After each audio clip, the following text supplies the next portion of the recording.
Now the Canes will keep this in. It's Chapman trying to get it across. Mason out in front. Bunting chops it just wide. Now Drury trying to keep it in.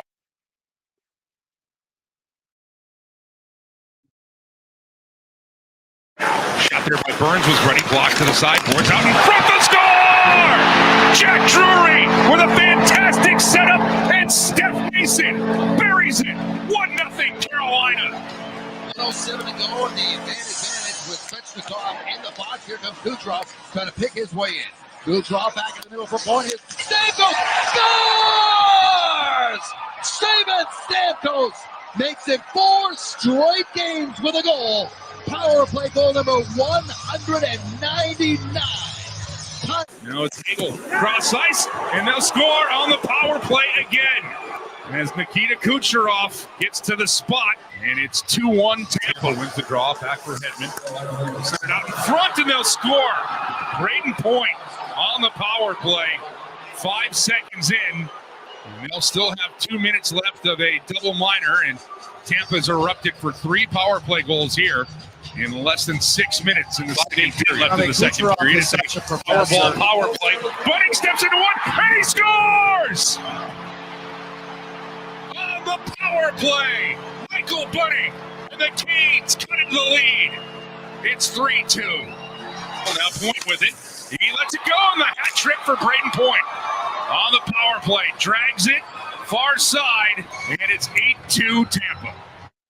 Hi, everyone. It's the Canes Corner podcast, and I am Adam Gold, and welcome to the rubble of an 8-2 Tampa win over the Carolina Hurricanes. I am at PNC Arena still, where I can actually see the red light still flashing behind Auntie Wanta. Oh, deep breaths, people, deep breaths.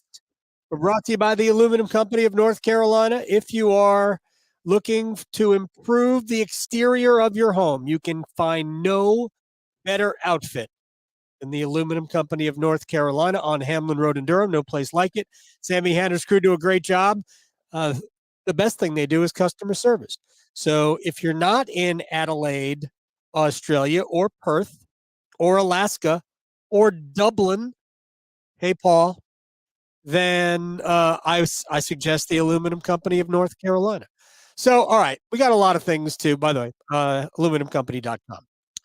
Have a lot of things to get to tonight, and obviously we're going to talk about the game and why this happened tonight. But what we're not going to do is just be reactionary over a loss, over a singular event.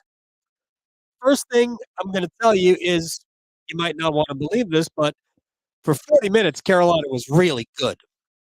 Apart from 3 minutes of penalty kill time, Carolina was not even close to the better team. A much better team tonight at 5-on-5 through 40 minutes. Unfortunately, Tampa got 3 power plays, technically 4, in the first 5 minutes of the second period. So we can go right back to it if you want. And I'll read you the times of the penalties because, frankly, it was the difference in the game. 31 seconds in, Andrei Svechnikov tripping against Luke Glendening. Luke Glendening! What are we doing, Andre? Jesperi Kotkaniemi tripping against Anthony Cirelli. On the ensuing faceoff after the second power play goal, and we'll go through the goals in a second. Michael Bunting, high sticking, double minor.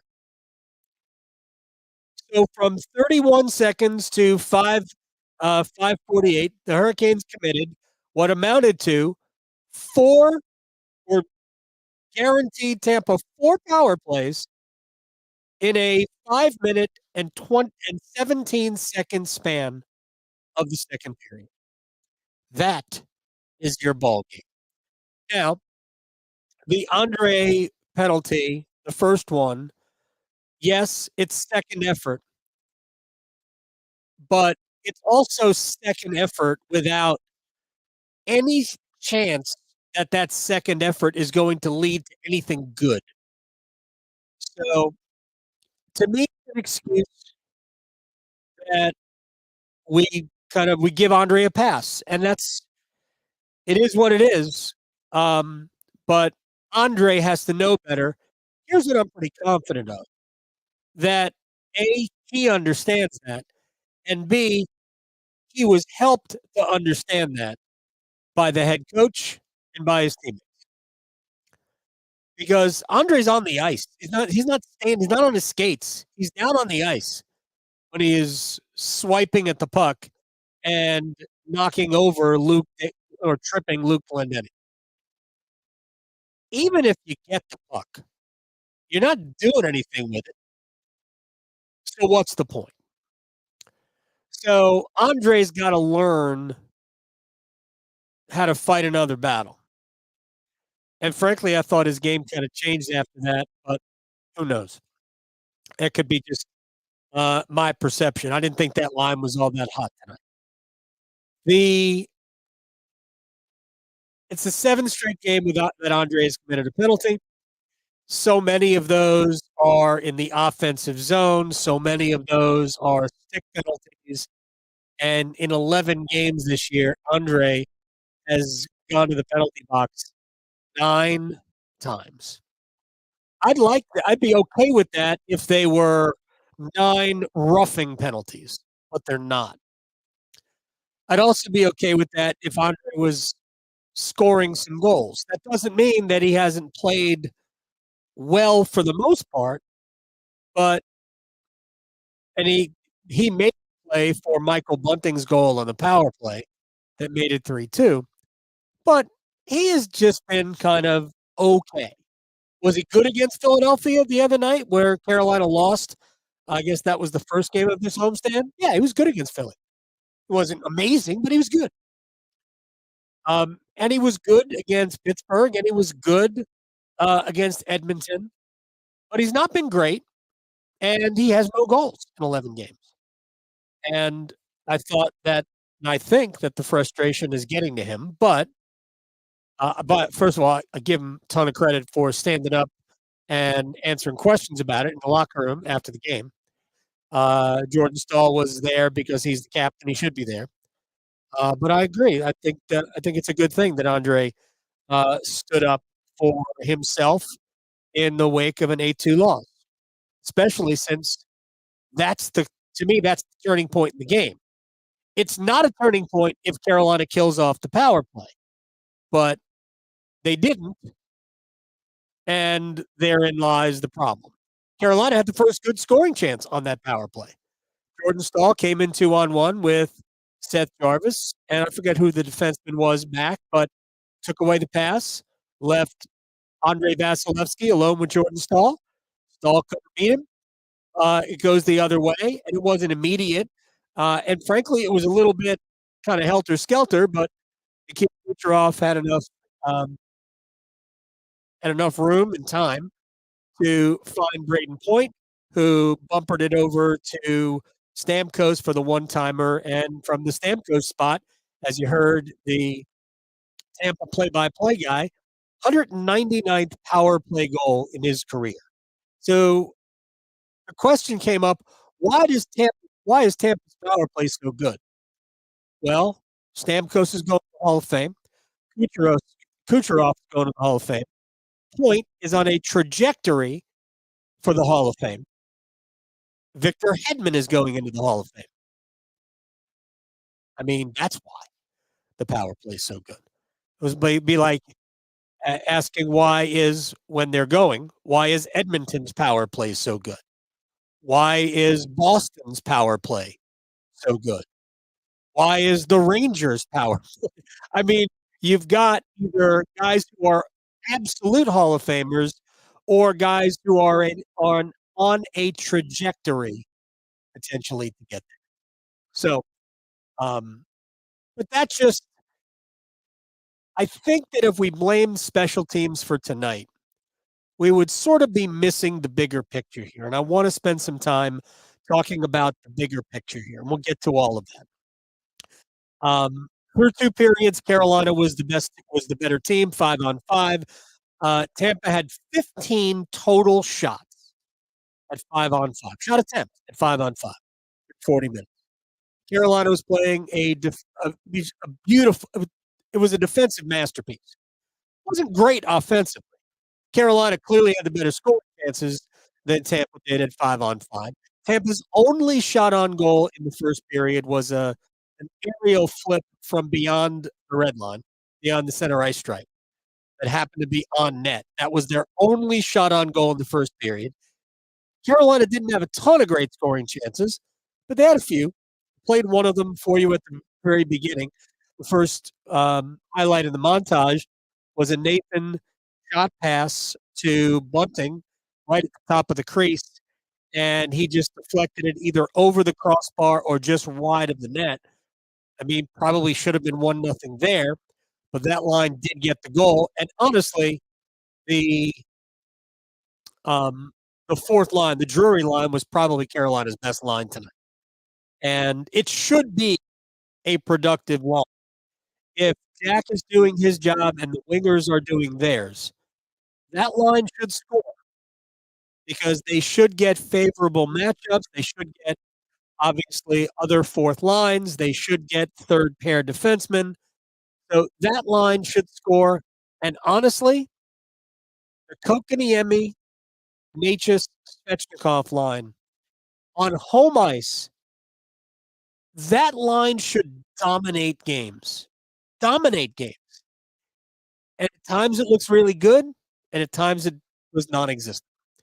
So, because they're going to get a lot of times third defensive pairings and bottom six forwards. So the way it's set up is that the Stahl line gets the top offensive line for the other team, and through 40 minutes, it did a great job at 5-on-5 against Point, Kucherov, and Brandon Hagel. Third period, we're not even going to talk about the third period, which was a gong show. The Aho line is probably going to get the second best line for the other team, and they did tonight. And they were good. They weren't great, but they were good.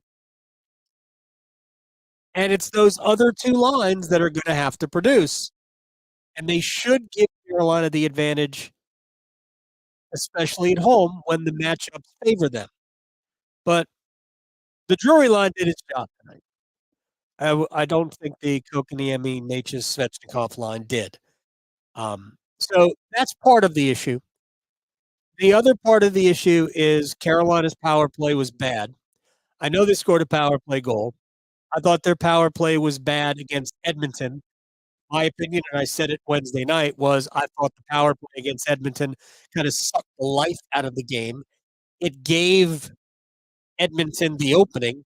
Yes, the shorthanded goal that Edmonton scored was more about guys just not, Rod said, back checking properly.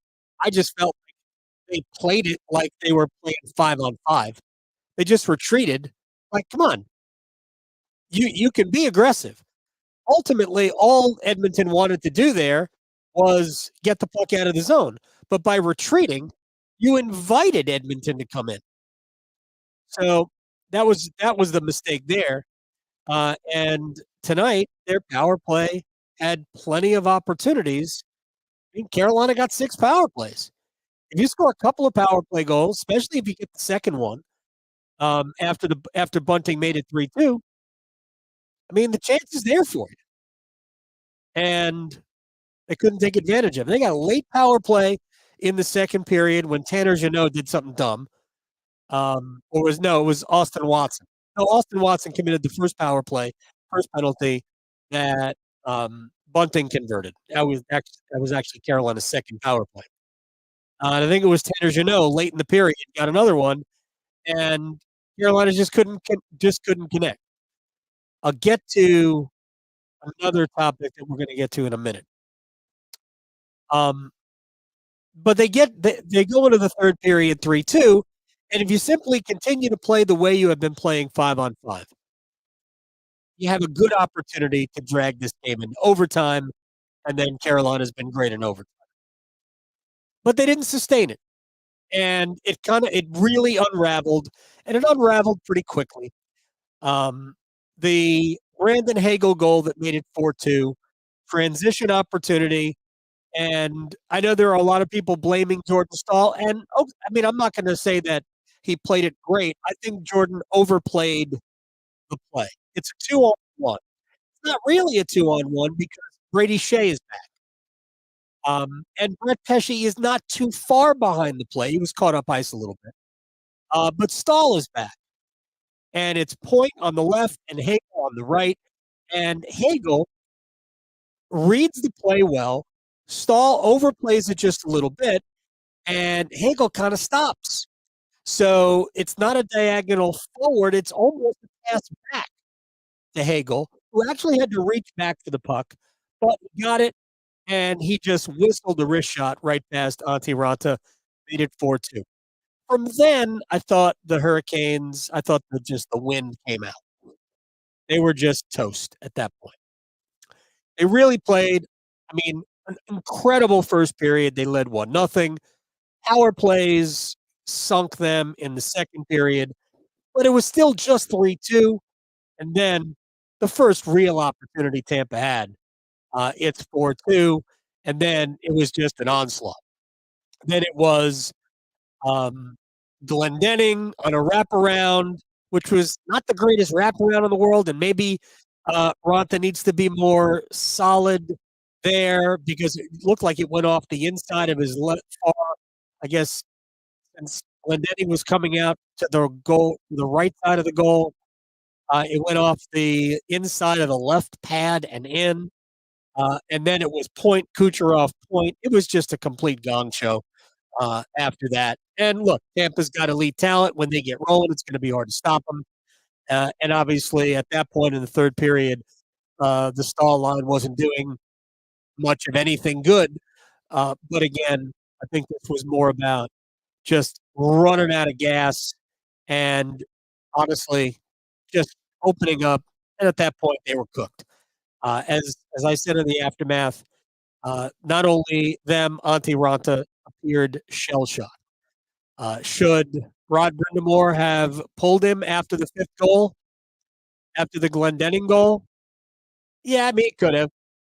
But at that point, all you'd be doing is massaging, kind of saving Ronta's ego. But I think he's the kind of guy who just brushes it off. I mean, statistically speaking, it's going to be hard to come back from allowing 8 goals on 14 shots. That is a save percentage killer. But I think we're all smart enough to know that this team isn't so much about stats as they are the results. Obviously, the result was not there tonight. All right. I think it's probably important just to talk about some bigger picture issues here.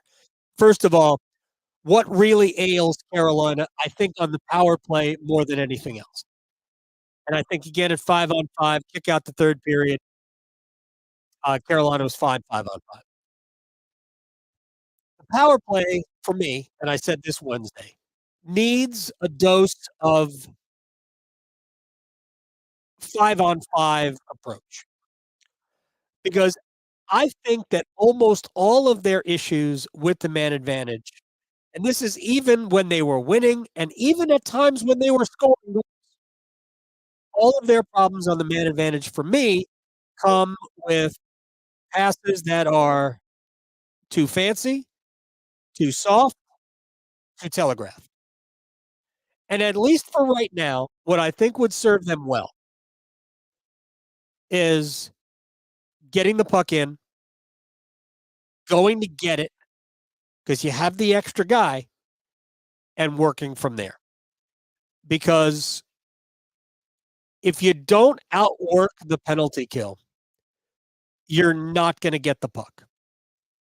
The penalty kill by definition basically is desperate.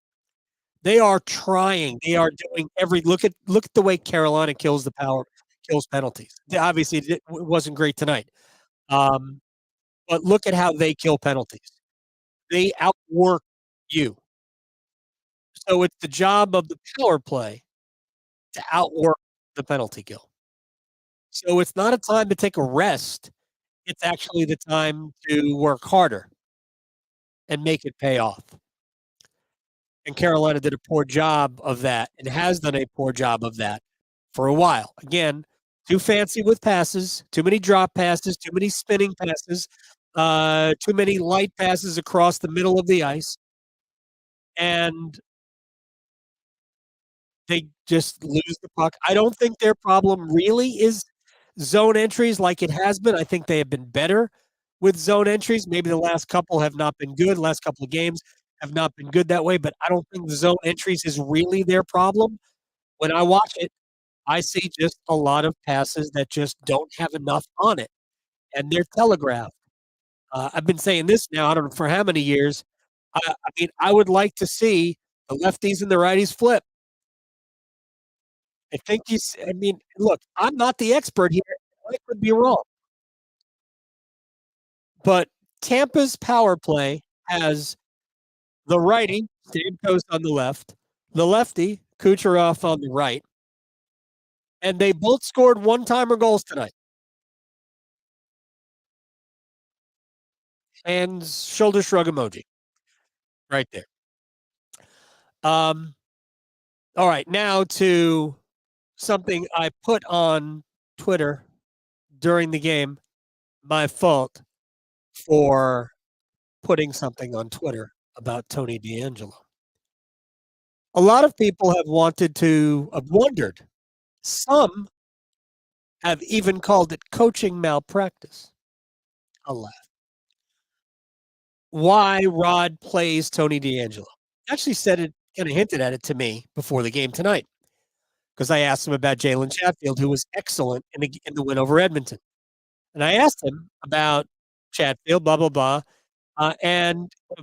Look, I think Jalen should play. And I've been saying this all year long. I think Jalen should play.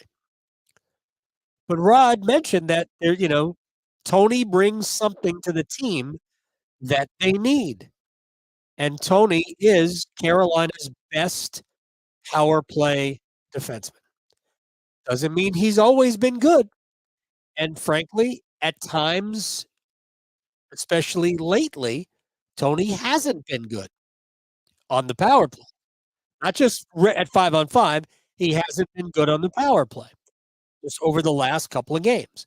But for the most part, Tony is excellent on the power play, and that's why Rod has done everything he can to keep the lineup. When Brett Pesce was out for 3 weeks, I mean, Rod he didn't have to make a decision. He had both Chatfield and DeAngelo in the lineup, and it was just about finding the matchups.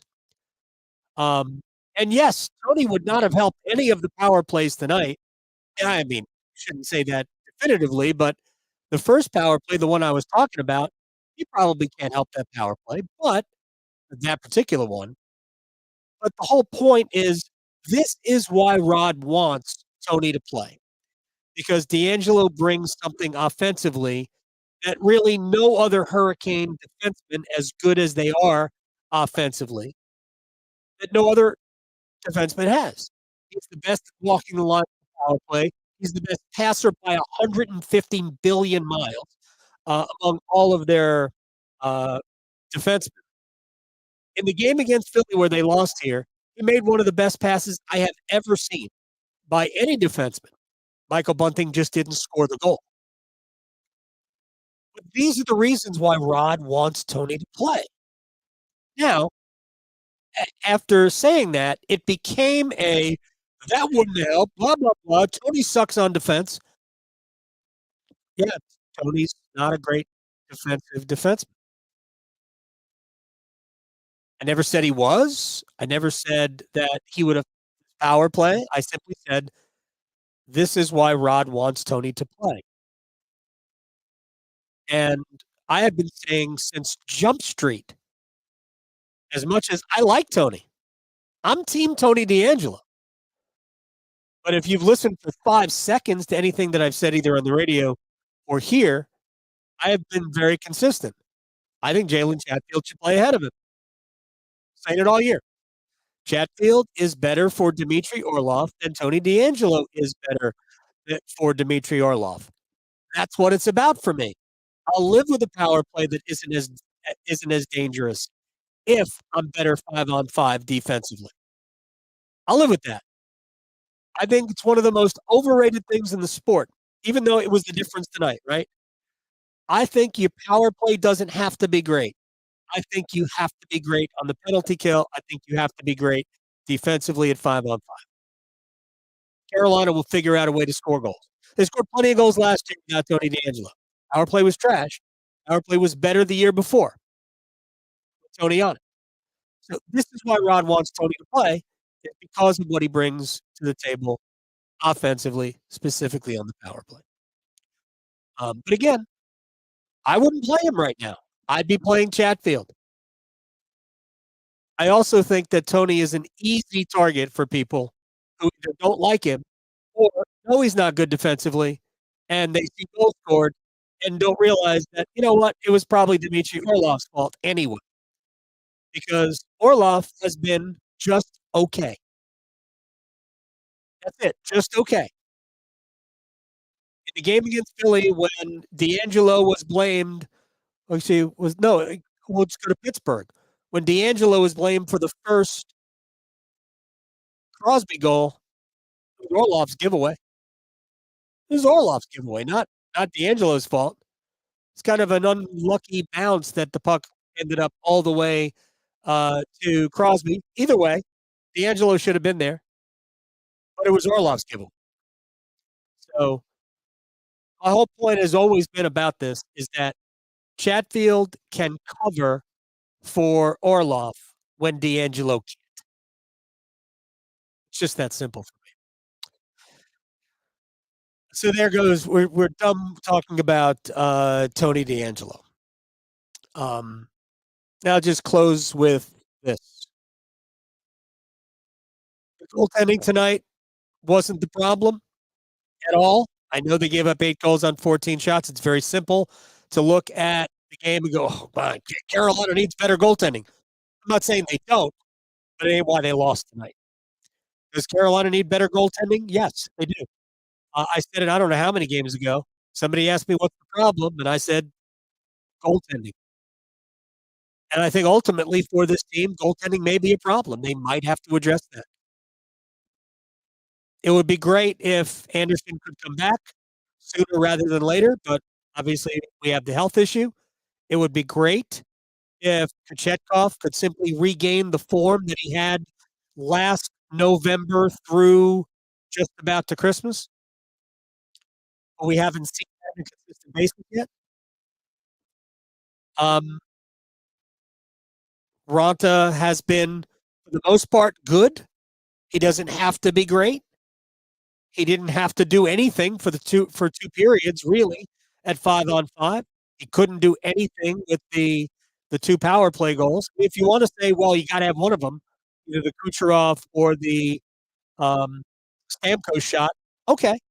Yeah, I mean, you can. I mean, they're both savable, I guess. The Stamkos one probably more so than the Kucherov one. But, I mean, Stamkos, what did the play-by-play guy say?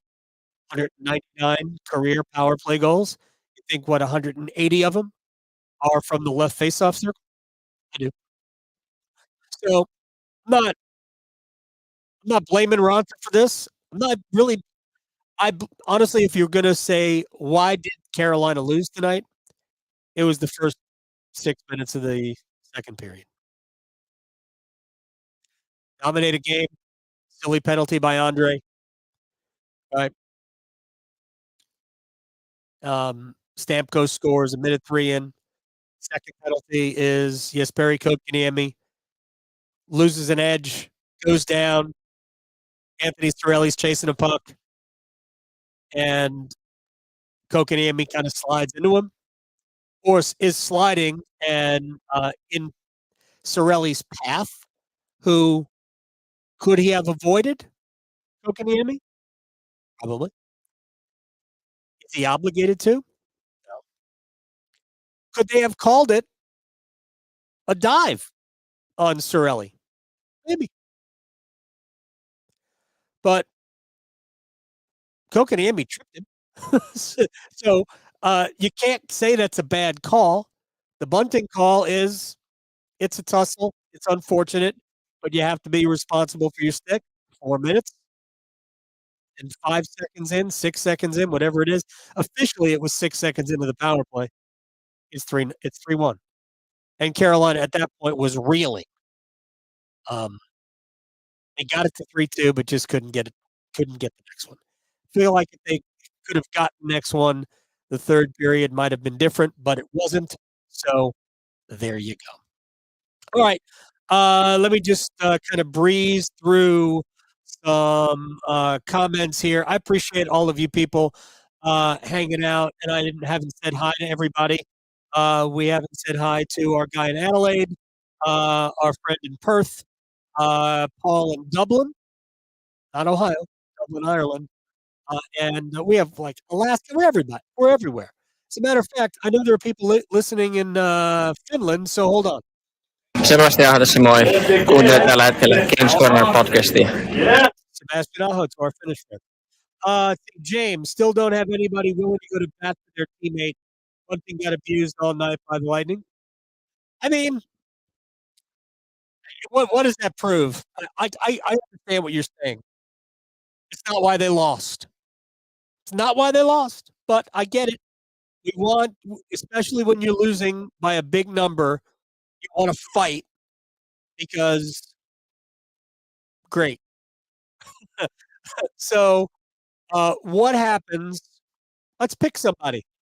Who would you like to see fight for Michael Bunting? Pick somebody. Oh, I'm trying to figure out somebody who would fight. Pick whoever you want. I don't care. And that guy gets hurt in the fight for no reason. Look, you stick up for your teammates. But it's a conversation that you don't want to have with me. I don't think there's anything less useful than fighting for the sake of fighting. All right, Caleb, what's so wrong with running 11-7? They ran 11-7 earlier. There's nothing wrong with it. Russ doesn't like it. Most teams don't like it. And you do that if you don't have good enough forwards. The Hurricanes have good enough forwards.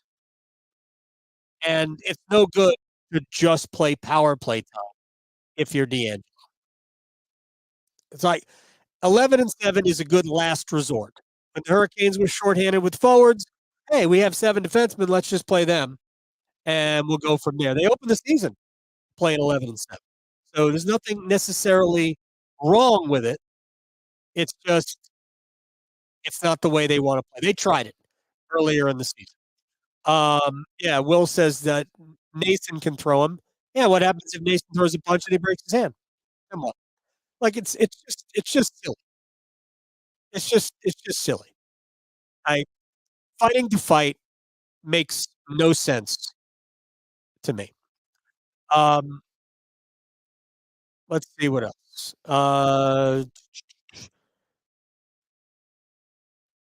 Tony DeAngelo should be playing over Dmitry Orlov.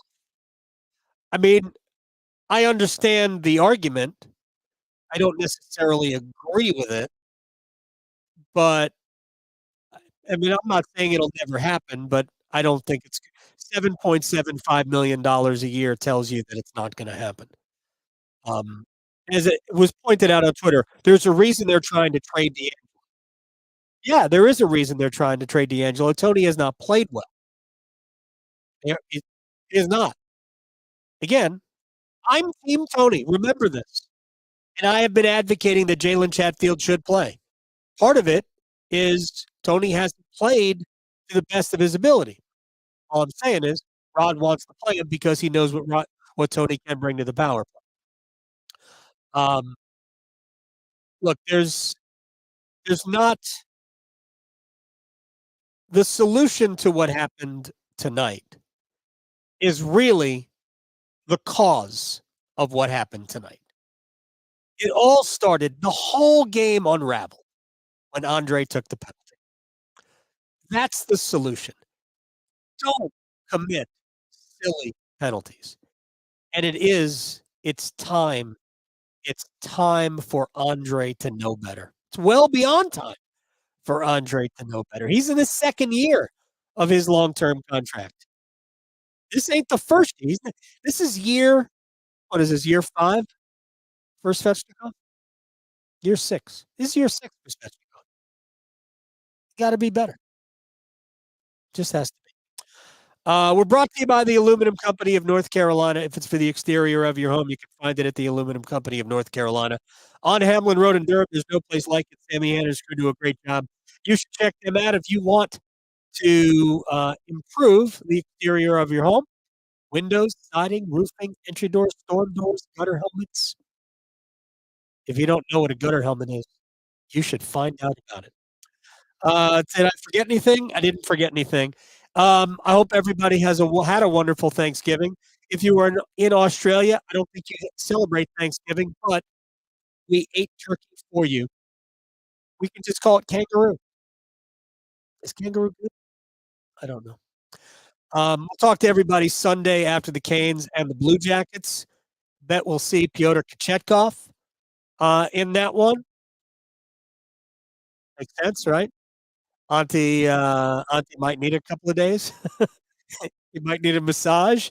He might need some microdermabrasion. I don't know. Bless Auntie Rotha, man. I love that guy so much. He had to wear it tonight. All right, everybody. We'll see everybody after the Canes and the Blue Jackets. Thank you very much for spending some time with us on the Canes Corner podcast, wherever you are hanging out. And again, like and subscribe to all of that. And if you're just listening in the podcast form, then you should subscribe to wherever you get your podcast. You can give us a rating and review. That would be great, just because it helps us. So appreciate it. And I hope everybody has a wonderful rest of the weekend.